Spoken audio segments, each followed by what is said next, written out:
Now let's graph a logarithmic function. Here we have f of x is equal to log base 2 of x.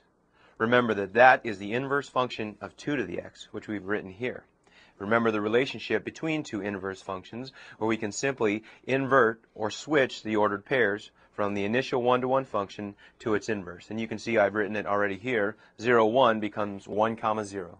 Similarly, 2, 1, 4, 2, 8, 3, 1/2, -1, and 1/4, -2. And from these ordered pairs now, we can graph log base 2 of x. So let's start at the top here. 1, 0, that's a nice point. 2, 1, 4, 2, I'm writing a 4 there. 6, 7, there's 8 out here, 3. And that gives us the right-hand part of the graph. We got 1/2, -1, and 1/4, -2. And again, we can see how closely this graph approaches the y-axis this time.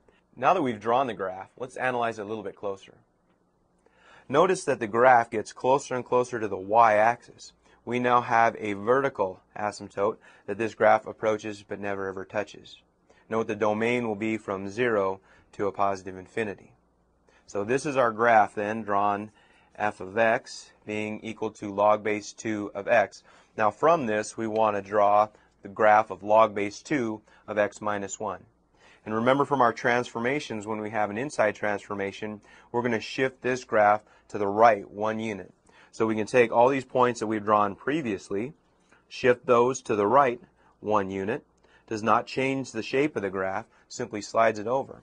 Important thing to remember here too as well is that our vertical asymptote is also shifted over 1 unit. And so we need to draw that in here as well.